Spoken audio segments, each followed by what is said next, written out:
Husband dumped his blind wife after she went bankrupt, unaware of her $50 million lottery ticket. She gave him her world, her sightless trust, her unwavering love, her strength in silence. But when bankruptcy stripped away their comfort, the man who once swore, for better or worse, showed his true face. "You're nothing but a blind burden," he spat, waving the divorce papers like a victory flag. "I won't chain myself to failure. Find your way alone in the dark." Instead of protection, he offered cruelty. Instead of compassion, he delivered humiliation. At her lowest hour, abandoned and heartbroken, he walked away with another woman, believing he had discarded a useless wife. But what he didn't know was that hidden in her trembling hands lay a lottery ticket worth $50 million, a silent fortune that would one day rewrite her destiny. Sometimes the ones you discard are the very ones destined to rise beyond your reach. Sometimes the shadow you mock becomes the fire that consumes your pride. This is a story of betrayal, heartbreak, and ultimate revenge. A story where cruelty meets justice, and a blind woman becomes the light her betrayer can never escape. At first glance, their marriage looked perfect. Friends called them the golden couple. Matthew Bennett, tall and ambitious, walked proudly into every gathering with Emily, his graceful wife, at his side. She was radiant, soft-spoken, and always smiling. To outsiders, he was a successful businessman, and she was his devoted partner. But behind closed doors, the truth was different. Emily worked 2 jobs, early mornings at a bakery and late nights stitching clothes at home, just to cover their growing bills. Matthew had grand ideas but no discipline. He loved luxury, nights out with friends and showing off, but he hated hard work. When his ventures failed, it was Emily who quietly stepped in, handing over her small savings, pawning her jewelry, and taking extra shifts to keep them afloat. "You're my rock," Matthew would say, kissing her cheek, but deep down she knew those words carried weight she alone bore. He never asked how she felt about the exhaustion, the constant pressure, the loneliness of carrying everything on her shoulders. To Emily, love meant sacrifice. To Matthew, love meant convenience. One evening, Emily dragged herself home after 12 hours at the bakery. Her hands were raw from kneading dough, her eyes heavy from lack of sleep. She found Matthew sprawled on the couch, scrolling through his phone. The table was covered with unopened bills. "Matt, we need to talk," she said softly, setting down her bag. "The landlord gave us another notice. If we don't pay rent soon—" He cut her off, waving his hand. "Relax, Em. I'm meeting a guy tomorrow about a new business deal.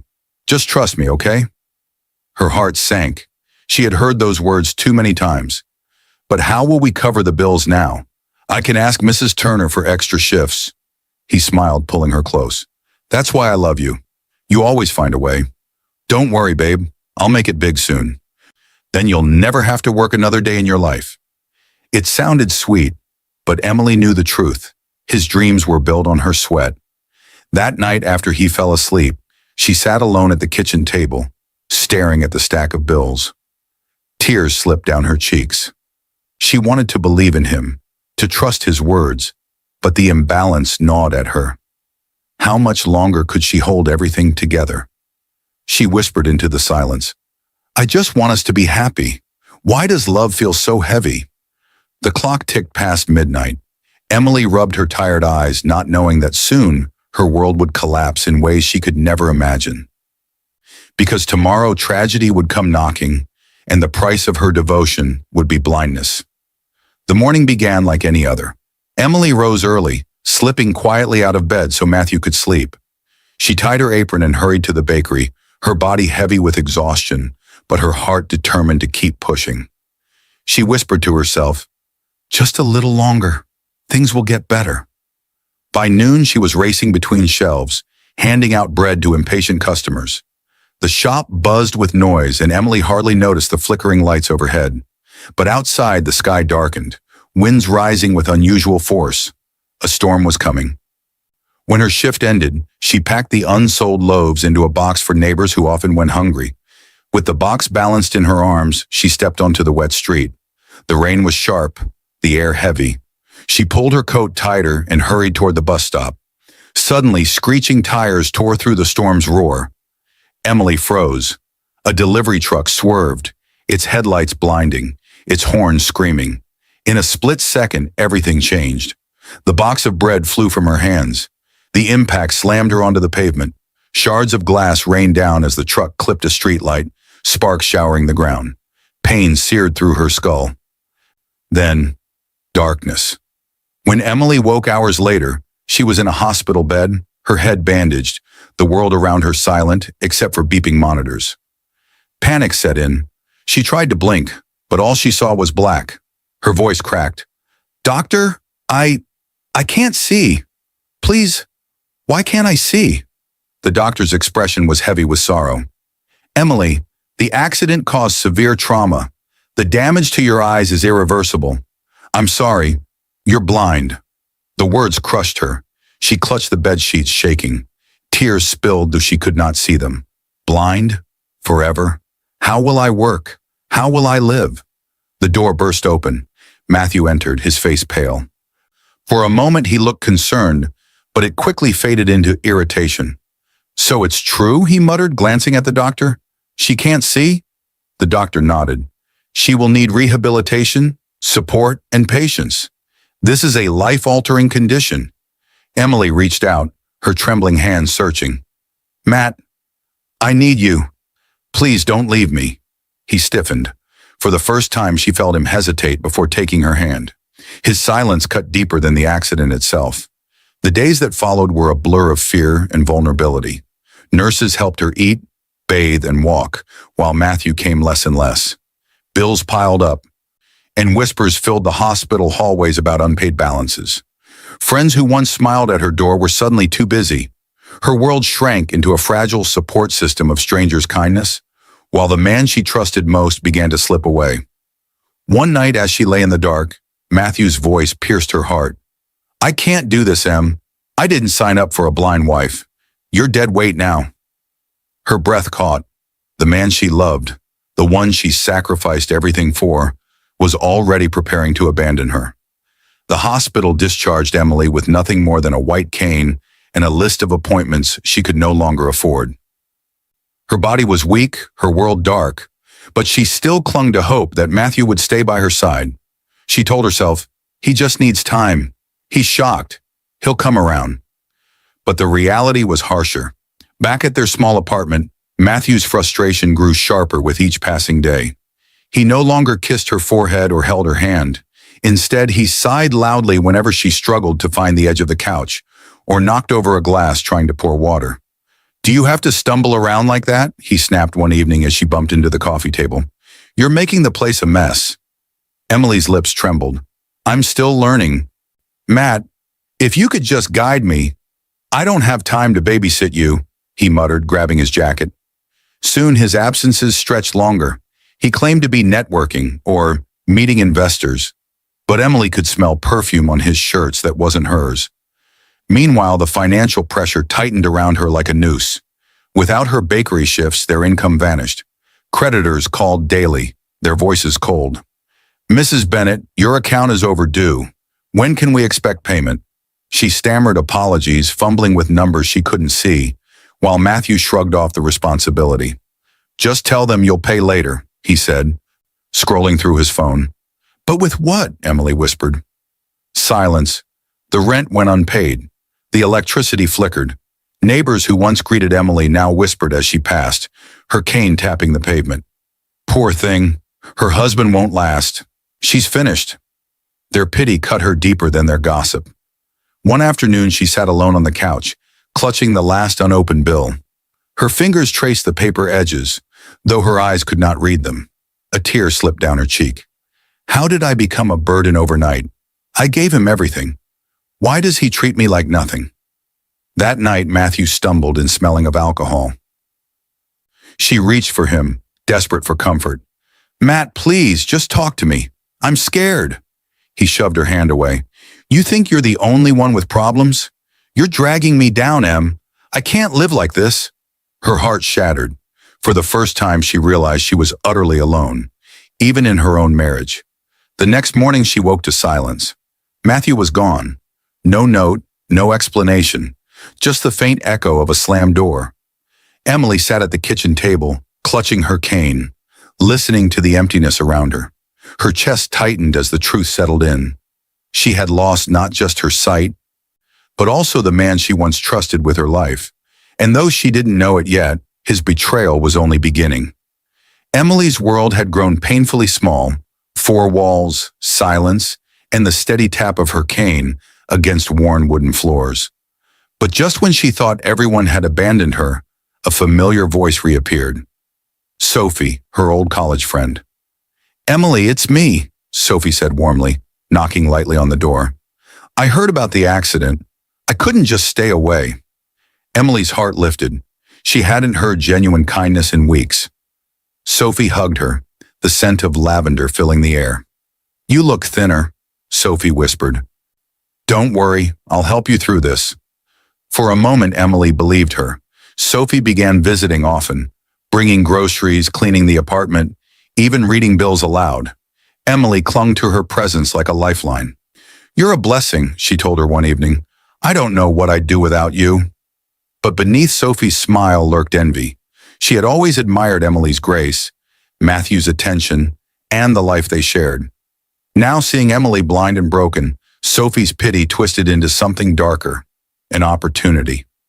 One evening as Emily rested on the couch, Sophie's tone shifted. "Matt's been coming to see me," she said softly.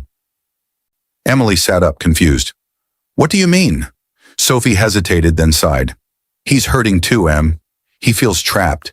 He told me he still cares for you, but he needs someone who understands him."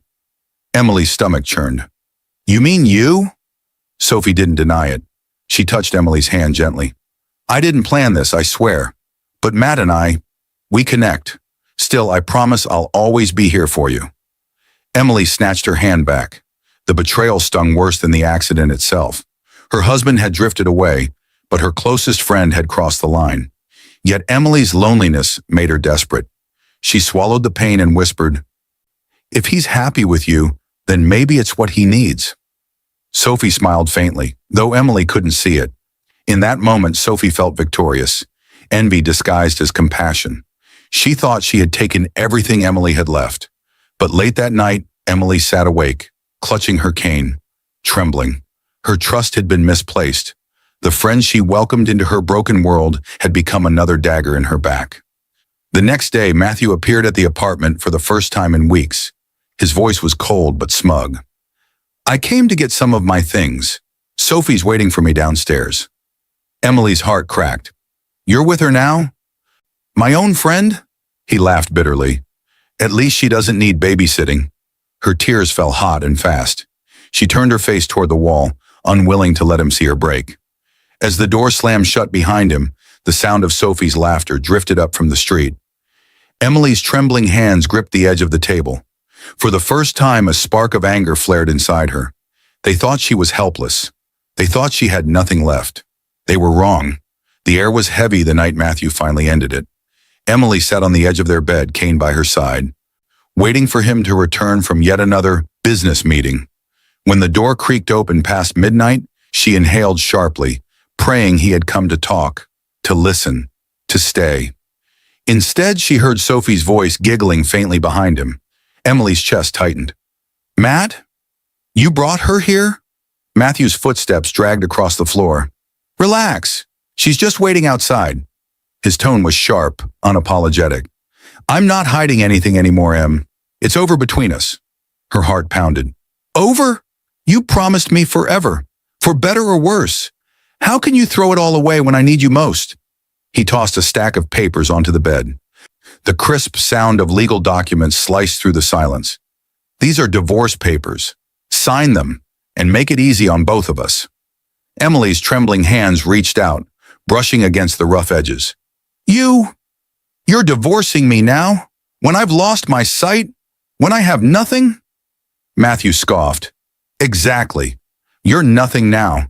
I can't drag dead weight for the rest of my life. Sophie makes me feel alive. You make me feel trapped." The words struck like knives. Emily bit her lip until it bled, refusing to let her sobs spill. "So all my sacrifices meant nothing? All the nights I worked, the dreams I gave up for you?" He leaned close, his voice low and cruel. You should have known love doesn't pay bills. I need a partner who can give me more, not drain me. You're blind, broke, and useless. What man would want that? The cruelty was unbearable. She clutched her cane like a lifeline, her tears soaking the papers she could not read. Matthew straightened, indifferent. Sophie's waiting.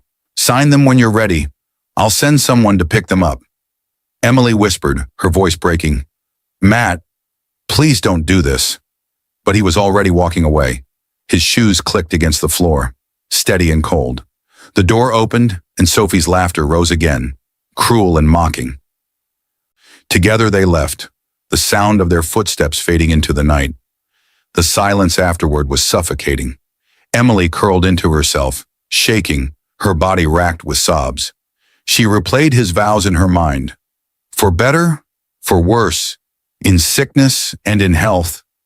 Broken words that now mocked her pain. Her marriage was not just ending. It had been shattered by betrayal, humiliation, and abandonment. In that moment, lying alone in darkness, she thought she had reached the end of her story. But the universe had other plans. For hidden in her purse, untouched for weeks, was a small folded lottery ticket. A ticket that would soon rewrite her destiny. Emily didn't move for hours after Matthew left. The papers lay crumpled on the bed, damp with her tears. The apartment was silent, but her mind screamed. She replayed his words, "You're blind, broke, and useless," until they burned like fire in her chest. The despair was suffocating. She thought of the bakery, her independence, her laughter before the accident. It all felt like another life. Now she stumbled in the dark, abandoned by the man she gave everything for. Her phone buzzed suddenly on the nightstand.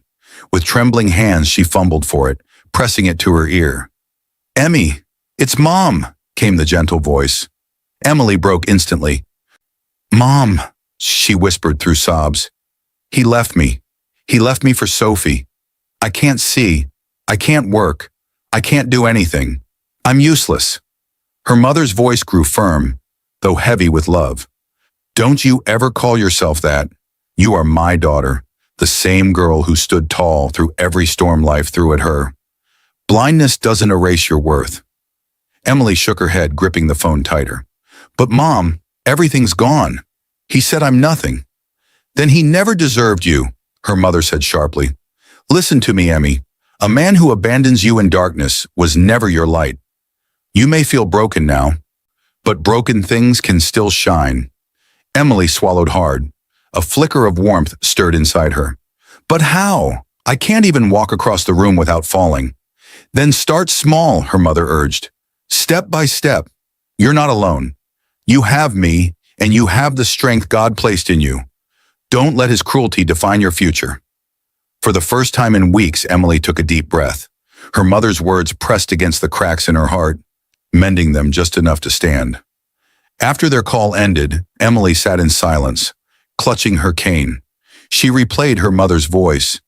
"Blindness doesn't erase your worth." The despair was still there, but now it was met with something new, a flicker of defiance. That night she stood slowly, feeling her way across the room. Her hand brushed the edge of her purse. She pulled it closer, fingers searching the contents. There, folded between old receipts, was the forgotten lottery ticket she had bought weeks before the accident. She held it in her hand, smiling faintly through tears. "Maybe this is nothing, but maybe, just maybe, it's a sign I'm not finished yet." Her heart beat faster. For the first time, Emily whispered not in defeat, but in challenge. "I will not die in this darkness." The next morning, Emily clutched the small folded lottery ticket in her trembling hands. Her heart raced as she thought of her mother's words. Broken things can still shine. She couldn't see the numbers, but something inside told her this ticket mattered. She dialed the state lottery hotline with shaky fingers, praying she wasn't clinging to false hope. A cheerful voice answered, "Please enter your ticket number." Emily hesitated. I'm blind. Could someone read it for me?" The clerk paused kindly. "Ma'am, if you can give me the numbers, I'll check for you." Emily fumbled for her phone's voice recorder, whispering the numbers as best she could, replaying them until she was sure. She read them aloud, her voice quivering. There was silence on the line. Then the clerk gasped. "Ma'am, congratulations. You've won. $50 million. Emily's knees buckled. She sank onto the couch, the phone slipping from her hand. Her whole body shook as tears streamed down her face. 50 million? It didn't feel real. In the darkness of her blindness, light had broken through. But then fear crept in. If Matthew finds out, if Sophie knows, she shivered. They would devour her fortune in days. She needed protection, and fast. That's when she remembered Mr. Lawson, the family lawyer her late uncle once trusted. With trembling resolve, she called his office. "Emily Bennett?" came the warm professional voice. "It's been years. How can I help you?" Her words tumbled out. "Mr. Lawson, I think I've won the lottery, but I can't tell anyone, especially not Matthew." Lawson was silent, then spoke with gravity. "If what you say is true, secrecy is your greatest shield. Do not disclose this to anyone, not friends, not neighbors, not even family until we secure it. We'll meet privately." He arranged a discreet car to pick her up the next day. When she arrived at his office, his assistant gently guided her inside. Lawson confirmed the win officially. Emily's hands shook as he read the figures aloud. $50,000. "You're a wealthy woman now, Emily," he said, "but wealth attracts wolves. We'll create a trust, layer protections, and ensure your identity is shielded. No one, especially your husband, must know." Emily exhaled, relief washing over her. For the first time since losing her sight, she felt a sense of power. A hidden blessing had changed everything. Still, she whispered, "Why me? Why now?" Lawson leaned forward. "Because destiny never forgets the ones who suffer in silence. This is your turning point. Handle it with wisdom, and you'll rebuild more than your life. You'll build a legacy." Emily nodded slowly. Beneath the fear, cautious hope flickered. She was no longer the abandoned, blind woman Matthew called useless. She was a woman carrying a secret fortune, a destiny too powerful to be crushed. And while Matthew laughed in Sophie's arms, Emily quietly prepared for a future he could never touch. It had been weeks since Matthew walked out with Sophie, leaving Emily broken. Now, armed with a secret only she and her lawyer knew, Emily was learning to stand a little taller. Her cane still tapped uncertainly across the floor, but her spirit was stronger. One afternoon, a knock rattled the door. Emily's chest tightened. She wasn't expecting anyone. "Em, it's me. Open up." Her heart froze. "Matthew." She gripped her cane tightly, every muscle tense. Slowly, she opened the door. His cologne hit her first. Familiar, but now tainted with betrayal. "Matt," she whispered. He stepped in quickly, his voice syrupy sweet. "I've missed you, babe." "Sophie." "Well, she wasn't what I thought. I realize now you're the only one who ever truly loved me." Emily's jaw clenched. "You left me when I needed you most. You called me useless." He sighed dramatically. "I didn't mean it. I was angry, scared. You know me. I say stupid things. But I can't live without you, Em." He touched her arm gently, trying to guide her toward the couch. She stiffened. "Don't." He chuckled lightly, masking frustration. "Come on, don't be like that. I've been under a lot of pressure. Business is tough. Bills, you know how it is. But if we get back together, we can rebuild. Together."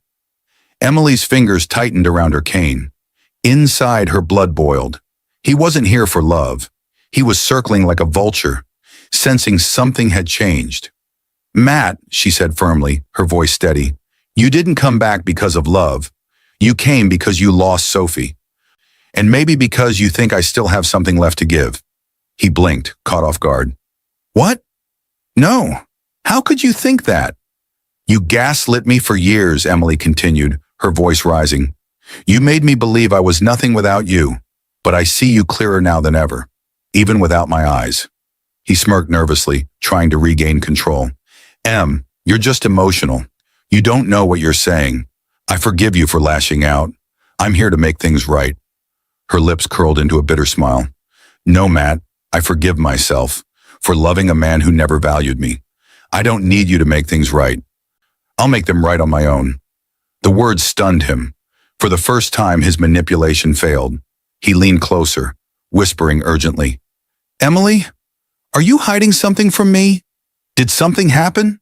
Her heart raced, but she kept her face calm. Yes, something did happen. I found my strength, and it doesn't include you.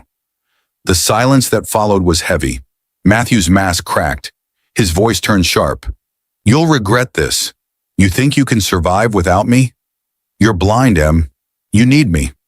Emily lifted her chin. No, Matt. You need me. And that's what scares you most. His fist clenched. Without another word, he stormed out, slamming the door so hard the walls shook. Emily stood in the darkness, her cane steady in her hand. For the first time, she felt powerful. She had drawn a boundary and reclaimed her agency. Days passed after Matthew's stormy visit, but Emily's heart remained steady. She replayed her words over and over. I found my strength, and it doesn't include you. They gave her courage, but Matthew wasn't finished. One rainy afternoon, another knock echoed at the door. Emily hesitated. When she opened it, Matthew stood there holding a bouquet of roses. His eyes carried a practiced softness, his lips curled into a rehearsed smile. Em, he whispered, handing her the flowers. I came to say I'm sorry, truly sorry. Emily's fingers brushed the petals. They smelled sweet, but her instinct screamed of poison hidden in the fragrance. He guided her gently to the couch. I've been thinking about us. I was selfish, cruel. I let Sophie come between us, but she's gone now. All I want is you. Emily's voice trembled, though she stayed firm. You left me when I was at my lowest. You called me worthless. He clasped her hands dramatically. I didn't mean it. I was scared.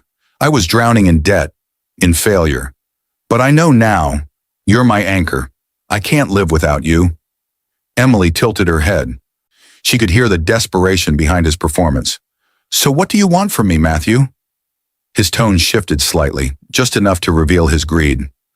I just need to know you're okay financially. I lie awake at night worried about how you're surviving. Did you come into any money? Maybe some insurance payout, or... He stopped, feigning innocence.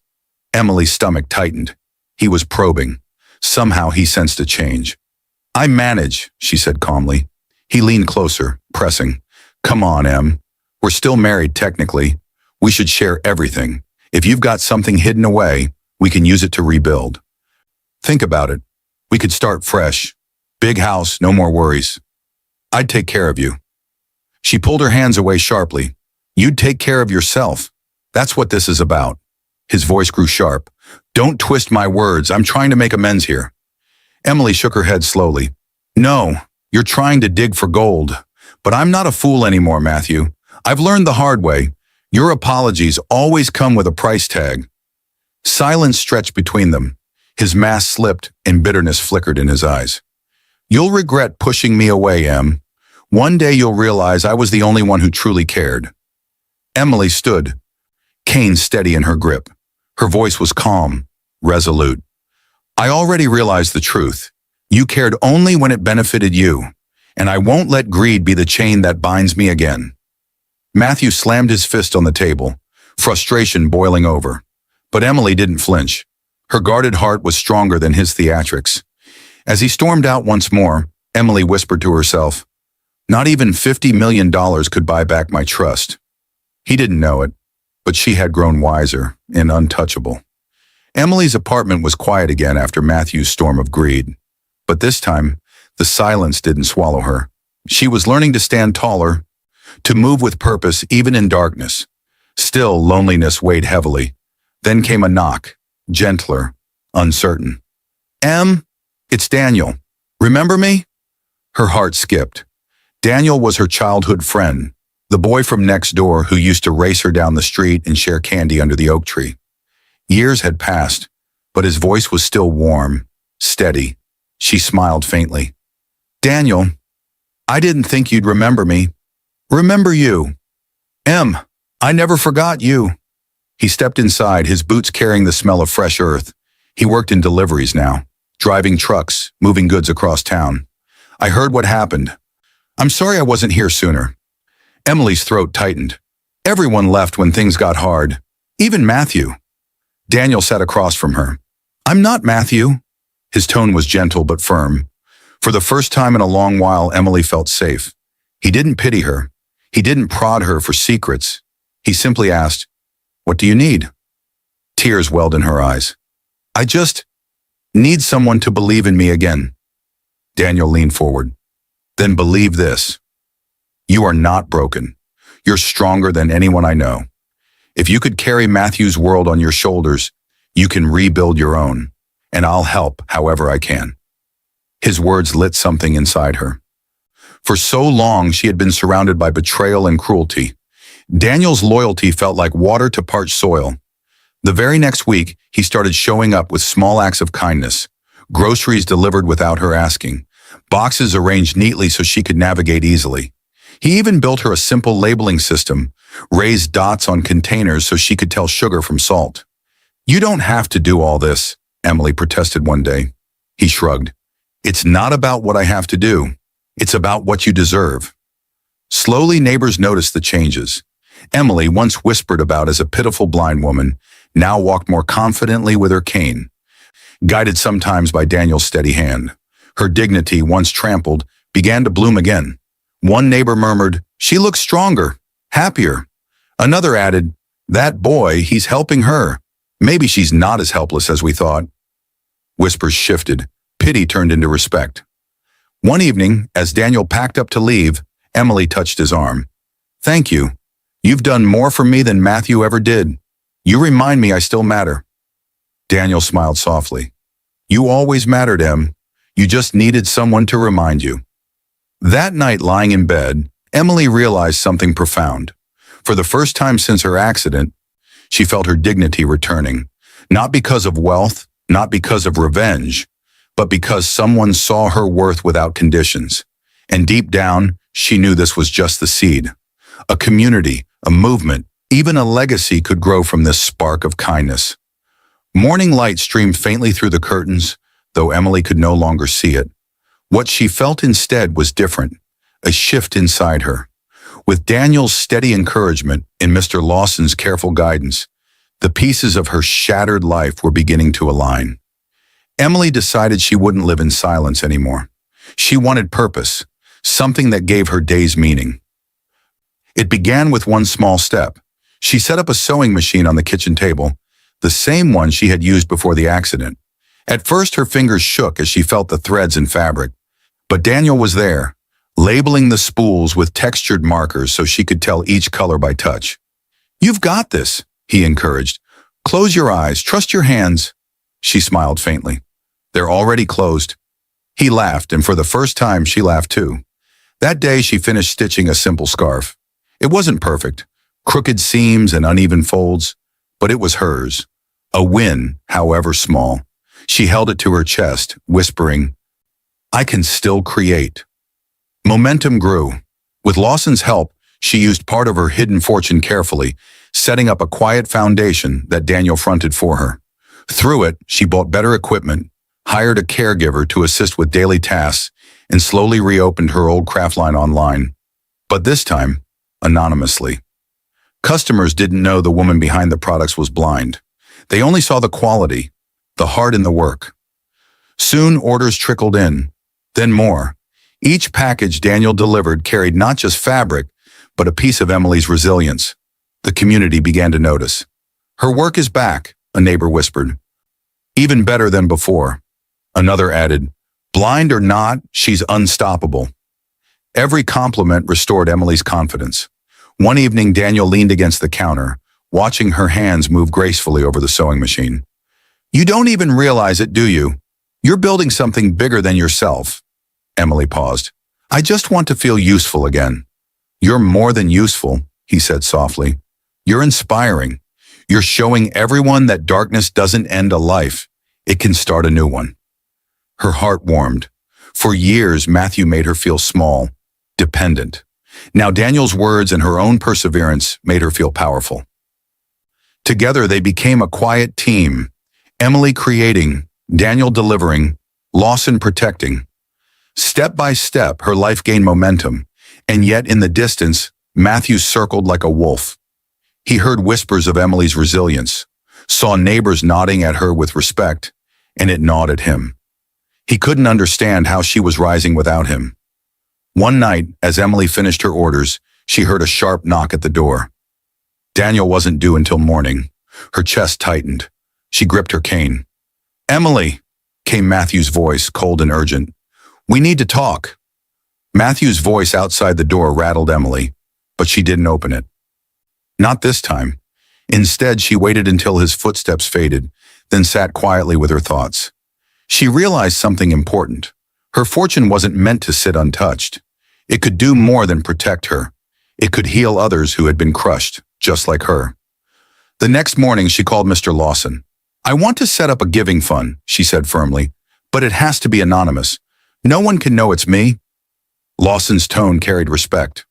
"Of course. How would you like the money used?" Emily thought of the hospital wards, of mothers she heard weeping through thin curtains, of neighbors whose children went hungry. Single parents, families on the edge, people everyone else overlooks. If my pain bought me 50 million, then their pain deserves hope. And so it began. Quietly, Lawson arranged everything. Rent was paid off for struggling families. Groceries appeared at the doors of the hungry.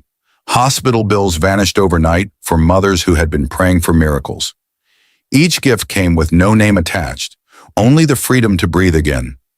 Emily never saw their faces, but she heard the echoes through Daniel. As he delivered her fabric orders, neighbors whispered in awe. "Someone's paying off debts in this neighborhood. Anonymous donations, can you believe it? Whoever it is, they're changing lives." Daniel returned one evening, his eyes shining. "Em, you won't believe this. Mrs. Carter, you remember her. Her son's surgery was paid in full. She cried in my arms, thanking God for whoever saved her boy." Emily's lips curved into a small smile. That's what money should do, not destroy lives like Matthew wanted, but restore them. Her generosity healed others, but it also healed something in herself. Each act of giving stitched her brokenness back together. She no longer felt like a victim trapped in darkness. She was a steward of hope, and that gave her meaning. One night, Emily sat at her sewing table, her fingers running across the scarf she had made. She whispered to herself, "I thought blindness was the end of my life, but maybe it was the beginning of something greater." But even as lives were being transformed by her anonymous kindness, Matthew's bitterness grew. He saw the neighborhood buzzing, the air of gratitude, and he couldn't stand it. He began to wonder, who's behind all this money? Could it be Emily? He started watching her more closely, lurking near her building, trying to catch a clue. And one evening, as Emily closed her purse after a quiet meeting with Lawson, Matthew's shadow lingered nearby, suspicion burning in his eyes.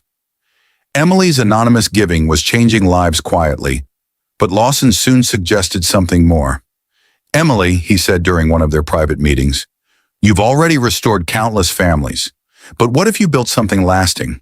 A foundation that gives second chances, not just money, but dignity." Her fingers traced the edge of her cane as she thought. A place where the forgotten can find hope, where people like me, overlooked, abandoned, are given another shot. Her heart swelled. Yes, that was her mission. Within months, with Lawson's guidance and Daniel's constant support, the New Dawn Foundation was born. Its focus was clear: empowering single parents, training marginalized workers, and offering small business grants for those cast aside by society. Emily insisted her name remain hidden at first, but she poured her soul into every detail. Daniel became her right hand, coordinating deliveries and training new hires. "You're giving people what Matthew never gave you," he said one afternoon. "Belief, a reason to stand again." Emily smiled softly. Everyone deserves a second chance, even if the world gave up on them. The foundation's first project was a sewing workshop. Emily trained young women who had been abandoned or overlooked, teaching them skills that gave them income and confidence. Their laughter filled the rooms. Each stitch was a declaration. "We are not broken. We are rising." Word spread quickly. Neighbors who once whispered pity now praised her courage. Families who benefited from her programs began telling their stories publicly. The press caught wind of it. Blind Woman's Foundation restores families across the city. Anonymous benefactor uplifts forgotten voices. At first, Emily felt nervous about the attention, but Daniel reassured her. This isn't just about you. It's about everyone you've lifted. Let the world see what hope can build. So for the first time, Emily allowed her identity to be revealed. At the foundation's opening ceremony, she stood at the podium, her cane steady in her hand, Daniel at her side. I lost my sight, she told the crowd, her voice trembling but strong. I lost the man I thought would stand by me. But what I found was a deeper vision, one that sees with the heart. We are here to prove that brokenness does not end a life. It begins a legacy. The audience erupted in applause. Some wept openly, inspired by her resilience. The very community that once pitied her now honored her. For Emily, it was more than a foundation. It was redemption. Her pain had birthed something larger than herself, something that would outlive her. But in the back of the crowd, hidden in the shadows, Matthew watched with burning envy. He clenched his fists as he listened to the cheers, the praise, the adoration Emily received. And in his heart, greed whispered, "That should have been mine." The applause from Emily's speech still echoed in the hall when Matthew pushed his way to the front. His suit was wrinkled, his eyes wild, but his smile was plastered on like a mask. Cameras turned toward him instantly. "Emily!" he called, arms stretched wide, as if he were the prodigal husband returning home. "My wife, my love, I'm so proud of you." The crowd gasped. Whispers rippled through the room. Isn't that the man who left her? Now he's here, pretending? Emily's chest tightened. Her cane gripped firmly. She lifted her chin. "Matthew," she said, her voice calm but cold. "Why are you here?" He strode up the steps, trying to pull her into an embrace. Daniel quickly stepped between them, protective. Matthew's smile faltered, but he pressed on. "I came to apologize, publicly. I was wrong to leave. I was weak. But I've realized you're the love of my life. Please, Emily, let me make it right." Flashes from reporters' cameras filled the stage. Emily's heart pounded, but she steadied herself. She remembered the nights he called her useless, the papers he shoved in her hands, the way he paraded Sophie in front of her. He wasn't here for love. He was here for the spotlight, for the money he suspected was behind her rise. She raised her hand, silencing him. "Matthew, you didn't just leave me. You abandoned me when I was blind, broke, and broken. You humiliated me, betrayed me with my own friend, and called me worthless. That isn't weakness. That's cruelty." The crowd murmured in agreement. Matthew's smile cracked. He dropped to his knees dramatically. "Emily, please, I was a fool. Forgive me. Take me back. I'll do anything." Gasps filled the hall. Cameras clicked furiously. Emily inhaled deeply. For a moment, the past tugged at her. Memories of devotion, of love she once thought was real. But then she remembered her mother's words. "Blindness doesn't erase your worth." She straightened her shoulders. "Matthew, I forgive you. Not for you, but for me. Carrying anger is a weight I won't bear anymore. But forgiveness does not mean access. My life has moved on, and you are no longer welcome in it." His face paled. "Emily, please." Daniel stepped forward, voice steady. "She's given her answer. Respect it." Security, sensing the tension, moved in. The crowd erupted in applause. Not for Matthew, but for Emily's strength. Her voice carried above the noise. "This foundation is my safe space, a place for healing, dignity, and second chances. But not for those who abuse trust. Matthew, this door is closed to you forever." The cameras caught every word. The world would see not a blind victim, but a woman who stood unshaken against the man who once broke her. Matthew was escorted out. His head hung low, his pride shattered before the very people he once sought to impress. Emily stood taller, her cane steady. The chapter of his control was closed, firmly, finally. Weeks after the foundation's launch, Emily's life bloomed brighter than she ever imagined. She couldn't see the crowds, but she could hear their applause. She couldn't read the articles, but Daniel read them aloud with pride. From blindness to bravery, Emily Bennett inspires the nation. the woman who turned pain into power. Her days were filled with purpose. She trained women in her sewing workshop, mentored single parents, and welcomed volunteers who longed to be part of her mission. Children laughed in the halls of her center, their joy a living testament that brokenness could indeed birth beauty. She had lost her sight, but gained a vision greater than she'd ever dreamed. One golden afternoon, as she left the foundation office with Daniel at her side, she heard hurried footsteps behind her. A familiar voice, desperate and cracked, called out, "Emily, please, wait!" Her heart recognized it instantly. Matthew. She stopped, cane steady, her posture unshaken. Daniel instinctively moved closer, but Emily raised her hand gently. "It's all right." Matthew stumbled forward, his once proud frame now gaunt, his suit worn and wrinkled. He fell to his knees on the pavement, ignoring the stares of passers-by. I've lost everything," he sobbed. "Sophie left me when the money ran out. My business partners abandoned me. I'm drowning in debt. You're all I have left. Please take me back. I'll change, I swear it." Emily's chest tightened, not from longing, but from the final weight of closure. She remembered every night she cried alone, every cruel word he spoke, every door he slammed in her face, and now here he was, kneeling before her, the world watching. She drew a slow breath. "Matthew, I once begged you to stay. I once believed my worth was tied to your love, but now I see clearer than ever." He clutched her hands desperately. "Please, Em, I can't survive without you." She gently pulled her hands free. "No, Matthew, you can't survive without what I've built. And that's not love, it's greed." His tears fell freely. "So that's it? You're going to abandon me the way I abandoned you?" Emily's voice softened, firm but full of grace. "I won't abandon you, Matthew. I forgive you. But forgiveness is not a welcome mat. My life has moved on. My family is here. Daniel, my team, the people we serve. This is where I belong. Not with you." The crowd around them murmured with awe. A woman who had once been cast aside now stood unshaken, her dignity unbroken. Matthew's shoulders slumped. He realized the truth. He had lost her forever.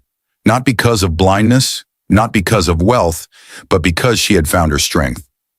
Emily turned, Daniel guiding her forward. The sunlight warmed her face and she smiled.